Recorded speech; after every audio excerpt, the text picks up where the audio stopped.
ربهم الوسيلة أيهم أقرب ويرجون رحمته ويخافون عذابه إن عذاب ربك كان محذورا. And what led me and caused me to come to a point, the brink of wanting to leave Dawa? Okay guys, welcome to this video. Asalaamu Alaikum. I'm going to be sharing with you guys a personal matter that is close to me and the personal struggles that I went through with the Qur'an and the Dawa. Yes, I actually came to a point where I actually wanted to leave Dawa. Why did I want to leave Dawa? Now there was a variety of reasons, and I was quite serious. I've actually said, if I can't do this, I'm leaving the Dawa. Now there was a variety of things. There was things like, before, this might be intentional or unintentional. I'm not having to go at these people. I'm just telling you guys the facts that happen. Being mocked for not being able to read the Qur'an. Now bear in mind, yes, I might have dark hair, dark eyebrows, and look like I've got coal in my eyes. But that doesn't mean I was born a Muslim. So I'm a revert to Islam. And a lot of times, sometimes people expect a lot from you and they just forget. Sometimes even my teachers say, we forget that you're a revert. A lot of things would add up, when you're being mocked and when you genuinely know yourself, you're trying your best. You're genuinely trying your best. And it's hard. So the actual matter here at hand is that me being able to read the Qur'an. This is something that I struggled with for a lot. I can say for the first 2 years when I first came to Islam, I didn't take priority in it. Yes, for God knows what reasons. It was just a mistake. I just didn't really take priority in learning how to read the Qur'an. But as things progress, I genuinely wanted to, and I tried my best.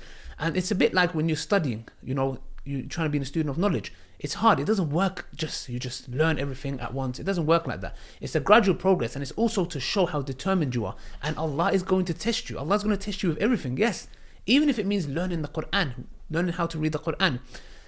And so I started this journey, etc., and I was looking, and obviously at that time there were some issues that I had with certain brothers, etc. May Allah bless them. I don't have any ill feeling towards them. But the thing is, it's that I would be mocked, etc. You don't know how to read the Quran, you're doing Dawa, etc. I understand where they were coming from, but at the end of the day, with me, I was passionate. Seeing people disregarding my religion, lying about my religion, that bothered me. And in my head, I wouldn't say to myself, okay, let me stop Dawa until I know how to read the Quran. I said, no, look, I know the basics of Tawheed. Let me carry on Dawa, and that'll be something on the way that I can do. But obviously people took that different, like, no, you shouldn't give Dawa, you should stop Dawa, Dawa is haram for you should not do it, etc. And that will, obviously it puts you down to a certain point, even though I can say I'm quite thick-skinned, a lot of people say, But the thing is, sometimes it does get to you. I carried on. But one thing that really was starting to get to me was because I was looking for teachers. I was looking for someone that can actually, on a constant basis, teach me. And may Allah bless my teachers. It's not their fault, but they'll be busy. Alhamdulillah, Ustad Adnan Rashid, Musa's dad. I learned with him. He would try to help me learn the alphabet, etc. But he would be busy with his own things, and obviously this, without his fault, he would just get to me like, we started 2 weeks, and then third week Ustad has to travel. That's not his fault. It's just I'm looking for ways out. So alhamdulillah, I would start that journey. I would start trying to go to other classes, and then I did it with Ustad Jamal. Alhamdulillah, helped me a lot. But obviously because of my lifestyle, I have to work.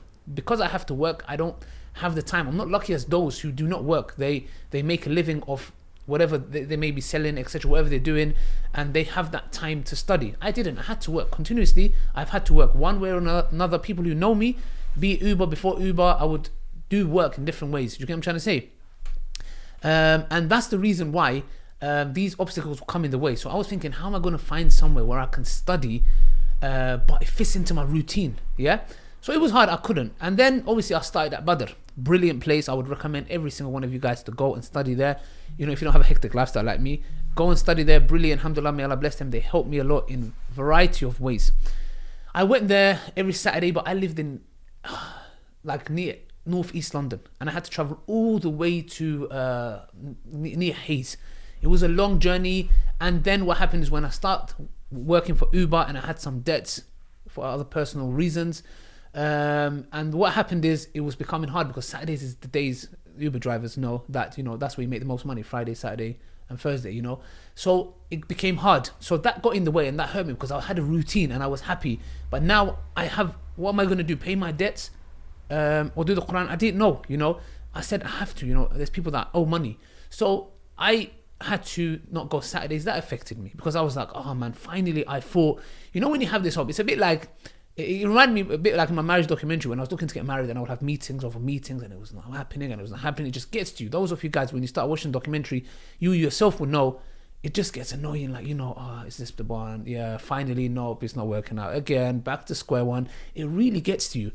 And I set myself a deadline. I said, by this deadline, I would make dua a lot. I'll say, Allah, please give me a way out. Give me a way that I can learn your kalam, your book, and I will make lots of dua. And sometimes obviously when we make dua, we want immediate changes. Like we want Allah we think in our head like Allah sends a light and then all of a sudden I start memorizing Qur'an on top of my head. It doesn't work like that. Allah answers dua in different ways, in mysterious ways. And that's why Allah says, if you fear me, I'll give you a way out from places you can never imagine. I've lived that through my life. So obviously I was feeling frustrated, etc. Doing Uber, and I said to myself, you know what? If by a certain amount of time, if I don't somehow manage to find somehow way to learn the Qur'an, I'm leaving the Dawa. I said, I'm just leaving it because within myself I don't feel right. How could I not know the kalam of Allah subhanahu wa ta'ala and go out there and preach? Now, this could be argued. Someone could say, okay, look, you should learn. You're willing to learn. It's not like you're not wanting to learn. You understand basic dawah, answering, etc. You know Tawheed. You know the basic fundamentals of Tawheed, etc. It wasn't a reason. My teachers would, tell me, look, it's not a reason. You want to, etc. So obviously I went through a lot of methods, and at one point I just came, and I think this is like, it's like Allah's sunnah. It's like when you just have that, you just totally lose that hope, and you're like, okay, I'm just gonna leave the dawah or anything, whatever it may be, that Allah just cut and just things just change very drastically. This happened a lot. So I was at this point where I said, I'm leaving the dawah. That's it. I can't carry on. I just do not feel right. It's just a personal opinion. And alhamdulillah, all praise belong to Allah subhanahu wa ta'ala. Brother Sufyan, may Allah bless him, he was studying. He was studying with a Qur'an teacher online on Zoom. And he just said to me, bro, like if you want, I can recommend it to you, etc. And I said, okay, bro, I can try it, And then I thought, I just thought, okay, let me just try it. Let's see what happens. I'm not feeling optimistic. I was like, okay, let's try it. I was thinking, how's that the same, man? I want it more like in person. Do you get what I'm trying to say? So I thought I'd have to go with this option. So alhamdulillah, I started on Zoom. Now, the thing is, brothers and sisters, if you want to do something, you would not give up. And if you want to do it, Allah will give you a way out.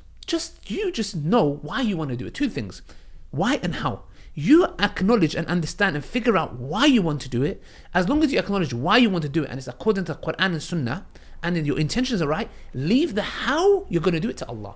And that's exactly what happened. In my journey, alhamdulillah, my teacher, Sheikh Muhammad Hamzawi, who's in Egypt, and I started Qur'an lessons with him every week. And alhamdulillah, you guys supported Salam, and that would obviously, alhamdulillah, go to my personal development, which is the Qur'an. So alhamdulillah, now I do like 24 hours a month, 6 hours a week with my Qur'an teacher. And it worked so well for me because it fits in my busy schedule. So I'll have a time frame. So if I'm doing Uber or something comes up, I can just say, Sheikh, can we, today at 10, it's 10 a.m. in the morning, but can we do it at 9 p.m.? Sure. He fitted so perfectly into my lifestyle that when I'm doing Uber and this gone a bit dead between certain times, I could just tell Sheikh, like, Sheikh, can we do it between this time? Yep, perfect. It worked so well, so perfect that I never thought in a million years that while I'm doing Uber, I'm going to have a teacher. I thought, how would that be possible? How am I gonna find a teacher that fits in my schedule? But you see, when you want to do something and your intentions are right, Allah subhanahu wa ta'ala will provide.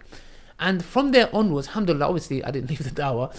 And now, alhamdulillah, today I was at Brother Zishan's house. I visited him while I was reciting the Qur'an, doing my class. He decided to record me. So alhamdulillah, now I'm more fluent in reading the Qur'an, something that I never imagined, something that I never imagined. And my teacher is someone that is so jolly, like he makes me want to learn. Like we have this relationship. It's not just like it's like teacher-student relationship. We make jokes, sometimes if I flop somewhere, he'll laugh at me, etc. But one thing he said to me, he said, look where you was before. Like, alhamdulillah, I thought to myself, you know what? I'm never going to get to, I thought to myself, nah, I don't think I'll ever, Arabic was so hard. I thought, nah, how am I going to know? And there was all these tajweed rules and I was thinking, bro, there's no way I can do this. Like, how am I going to remember all this? But subhanAllah, the way he taught me, at the end of it, what he would do is he would give me in droplets. So he would make me reciting Qur'an, then he'll say, okay, this is ishar, this is ikhfa, this is mad lazim, this is this, and these terminologies. And then as I'm going through, and I'm thinking, right, brother, I know these now. And one point I realized to myself, I'm reading, and he's not correcting me as much. Like I will go on for like an hour lesson, he'll correct me 4 times. And then I realized he used such a method that now, alhamdulillah, I finished the Qur'an, not memorized, even though I do memorize as well. Finished the Qur'an from Surah Nas to Surah Baqarah, and now we're reading it back up. And my intention is, inshallah, to carry on doing that till the day I die. Inshallah. And I just wanted to share this reminder with you guys because it had a drastic effect on me and I was nearly giving up. But alhamdulillah, making dua and being firm, Allah subhanahu wa ta'ala answered. And whatever goals you have, as long as it's good, it's halal, it's for the sake of Allah subhanahu wa ta'ala, do not give up. Carry on. Allah is testing you. Yes, Allah will test you in everything, be it reading the Qur'an. So I thought I'd share this reminder with you guys, brothers and sisters. Do not ever give up. Carry on always, and Allah subhanahu wa ta'ala will give you a way out. And if I did not go through those struggles and those tests, I may have not appreciated what I have today as much. Barakallah feek, barakallah feekum. May Allah bless you guys for listening. Asalaamu Alaikum wa rahmatullahi wa barakatuh. Leave your comments in the section below. If you have your own story, till next time, Asalaamu Alaikum. Make dua that inshallah I will memorize the whole entire Qur'an one day. And for those who wanted me to leave Dawah, I'm sorry. I'm here.